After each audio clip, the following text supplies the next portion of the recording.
দেশ ও রাজ্যের সাড়া ফেলা সেরা খবরের ঝলক জানাবো আজকের বাছাই করা গুরুত্বপূর্ণ তাজা খবর। শুরুতেই শিরোনাম। অভিষেক বাহানা মাত্র, দল ত্যাগীদের নিয়ে বিস্ফোরক মমতা। 21শে জুলাইয়ের সভা নিয়ে বড় বার্তা। রথের দিনেই কমল সোনার উপর দাম, ঘরে নিয়ে আসুন সৌভাগ্যের স্ত্রীকে। মাদ্রাসাগুলিকে কোনো অর্থ সাহায্য দেবে না উত্তরাখণ্ডের ধামি সরকার। ছাত্রছাত্রীদের ডাক্তারি ও ইঞ্জিনিয়ারিং এর প্রশিক্ষণের উপর জোর দেওয়া হবে। গ্যাস বুকিং এর ঝামেলা শেষ, কোনো কানেকশন ছাড়াই এবার অ্যাপে অর্ডার করুন এলপিজি। জেনে নিন নিয়ম। রথের বিকালে ধেয়ে আসছে ঝড় বৃষ্টি, কলকাতা সহ একাধিক জেলায় হলুদ কমলা সতর্কতা। আবহাওয়ার খবর আসছে বিস্তারিত খবরে। বুধবার রাজ্যের রাজনৈতিক মহলে এক বড়সড় তোলপাড় শুরু হয়েছে। তৃণমূল কংগ্রেসের অন্দরে দীর্ঘদিনের টানাপোড়েনের পর অবশেষে মমতা বন্দ্যোপাধ্যায়ের শিবির ছেড়ে ঋতব্রত বন্দ্যোপাধ্যায়ের নেতৃত্বাধীন শিবিরে যোগ দিলেন কামারহাটির বিধায়ক তথা প্রাক্তন মন্ত্রী মদন মিত্র। দল বদলের পরপরই সরাসরি অভিষেক বন্দ্যোপাধ্যায়ের বিরুদ্ধে তোপ দেগেছেন তিনি। সংবাদ মাধ্যমের মুখোমুখি হয়ে মদন মিত্র দাবি করেন, দলের মমতা বন্দ্যোপাধ্যায়ের কথা চেয়েও অভিষেক বন্দ্যোপাধ্যায়ের কথাই শেষ কথা হয়ে দাঁড়িয়েছিল। তার অভিযোগ, অভিষেকের নেতৃত্বের ধরন দলের অভ্যন্তরীণ গণতান্ত্রিক পরিবেশকে মারাত্মকভাবে ব্যাহত করেছে। উল্লেখ্য, এর আগেও ঋতব্রত শিবিরের একাধিক নেতা এবং সম্প্রতি এনসিপিআইতে যোগ দেওয়া সাংসদরা অভিষেকের কার্যপদ্ধতি নিয়ে সরব হয়েছিলেন। ফেসবুক লাইভে মমতার বিস্ফোরক, মদন মিত্রের দল ত্যাগ এবং অভিষেক বিতর্ক নিয়ে বুধবার ফেসবুক লাইভে এসে মুখ খোলেন মমতা বন্দ্যোপাধ্যায়। সাফ কথায় নেত্রী বলেন, অভিষেক বাহানা মাত্র। মমতা বন্দ্যোপাধ্যায় বলেন, 1.5 বছরের বাচ্চাকে নিয়ে ওর স্ত্রী সিবিআই অফিসে হাজিরা দিয়েছে। সামান্য সেটিং করে নিলেই এই অত্যাচার চলতো না, কিন্তু আমি নিজে সেটিং করতে জানি না, কারণ আমি মূল্যবোধ বেঁচে খাই না। নেত্রীর মতে মদন মিত্র 15 দিন আগেই দল ছাড়ার পরিকল্পনা করেছিলেন। মদনের নাম না করে মমতা জানান, গতকালই তাকে দল থেকে সরিয়ে দেওয়া হয়েছিল। তবে বিধায়ক সাংসদদের দল ত্যাগ নিয়ে হতাশ না হয়ে কর্মীদের শান্ত থাকার আহ্বান জানান তিনি। মমতা বলেন, একজন চলে গেল বলে অন্যদের অবিশ্বাস করবেন না। রাজ্যসভার 10 জন এবং লোকসভার 8 জন সাংসদ এখনো আমার সঙ্গেই আছেন। 21শে জুলাই সভা ও হাইকোর্টের রায়, মমতা বন্দ্যোপাধ্যায় কৃতজ্ঞতা প্রকাশ করেন কলকাতা হাইকোর্টের প্রতি। বিড়ারা প্ল্যানেটোরিয়ামের সামনে 21শে জুলাইয়ের সমাবেশের অনুমতি মেলায় তিনি জানান, বিকাল 3টা পর্যন্ত সেখানে সভা করবেন।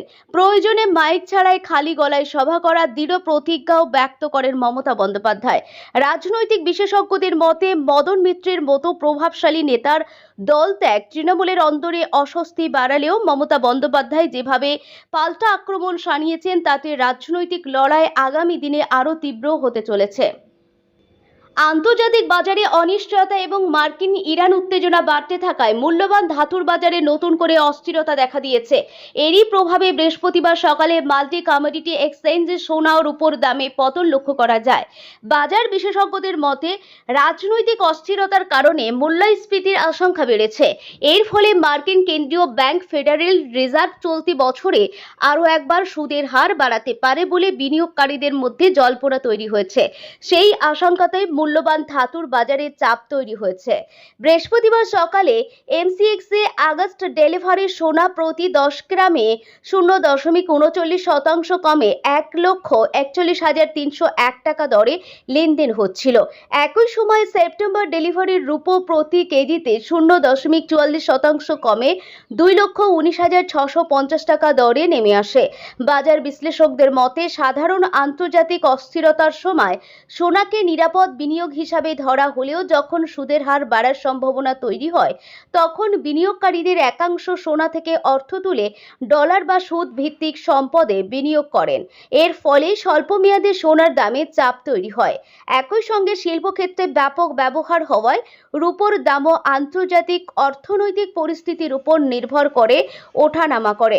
মার্কিন ইরান সংঘাতের কারণে জ্বালানি বাজারেও অনিশ্চয়তা তৈরি হয়েছে।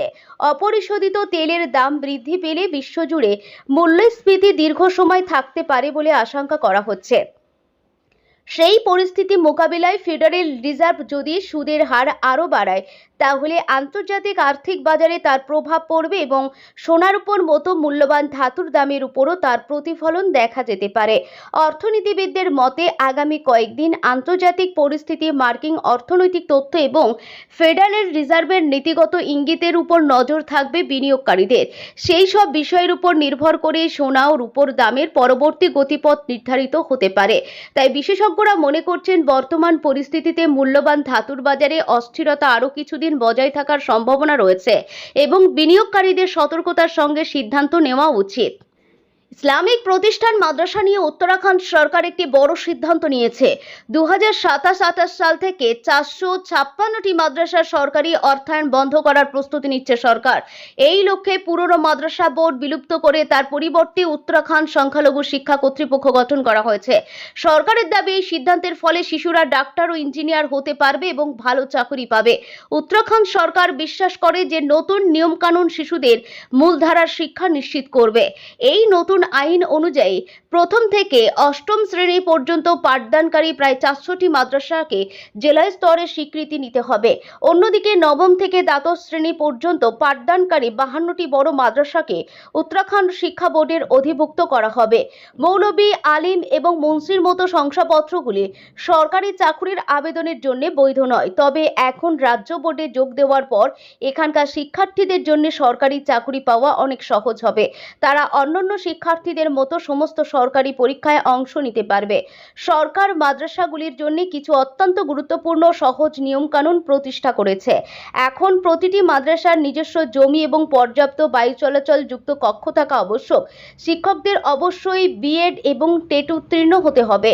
বিদ্যালয়ে একটি গ্রন্থাগার এবং একটি বিজ্ঞান গবেষণারও থাকতে হবে। কর্তৃপক্ষ স্পষ্ট করে দিয়েছে যে কোনো মাদ্রাসা জোর করে বন্ধ করা হবে না। যদি কোনো মাদ্রাসা এই শর্তগুলি পূরণে ব্যর্থ হয় তবে শিক্ষার্থীদের অন্য উন্নতর বিদ্যালয়ে স্থানান্তরিত করা হবে। এর ফলে কোনো শিক্ষাগত ক্ষতি হবে না।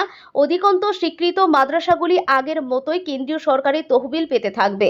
মুখ্যমন্ত্রী পুষ্কর সিং ধামি এই পরিবর্তনকে অত্যন্ত ইতিবাচক বলে বর্ণনা করেছেন।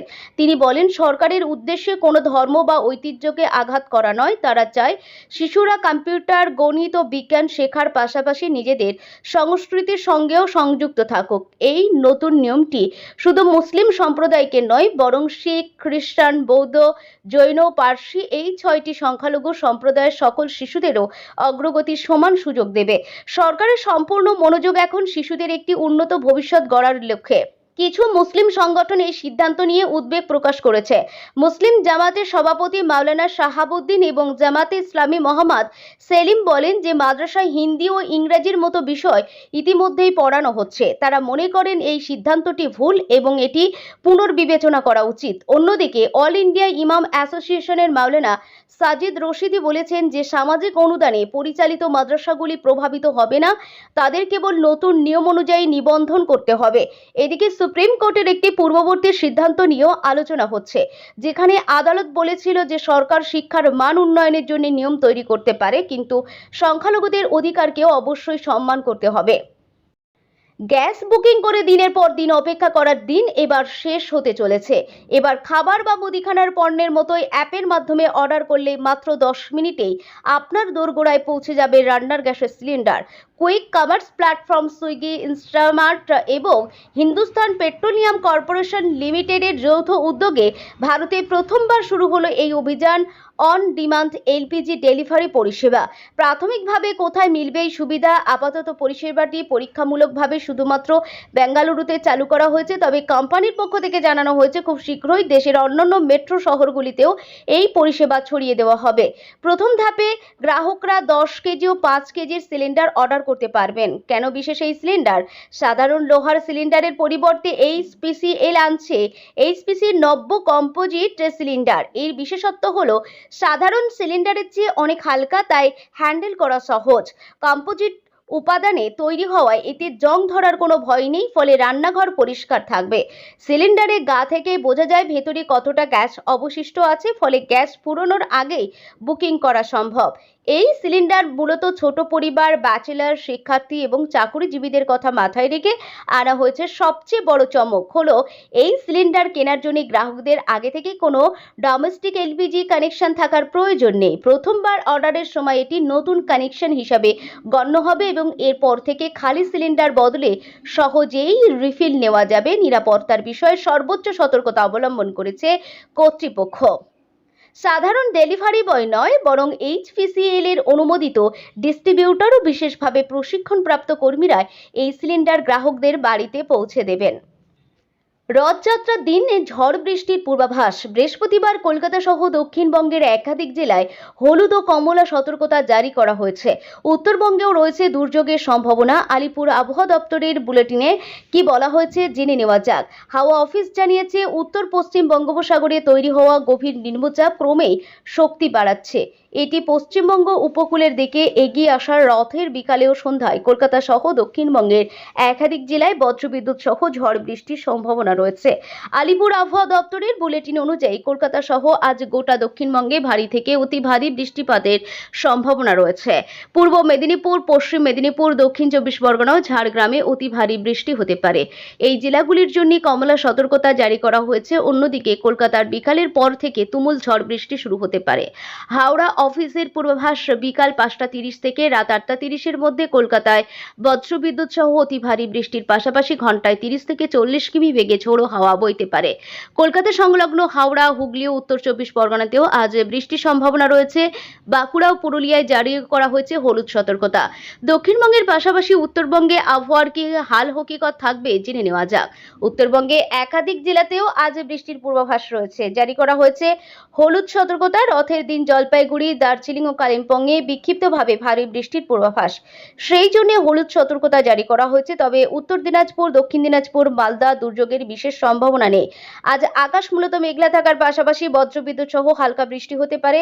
আলিপুর আবহাওয়া দপ্তর জানিয়েছে, শুক্রবার অবধি দক্ষিণবঙ্গে নিম্নচাপের প্রভাব সক্রিয় থাকবে। উত্তরবঙ্গে 19 ও 20 জুলাই থেকে ফের দুর্যোগ শুরু হওয়ার সম্ভাবনা রয়েছে। সব মিলিয়ে রাজ্য জুড়ে ঝড় বৃষ্টির সিলসিলা এখনই থামছে না, এটা পরিষ্কার।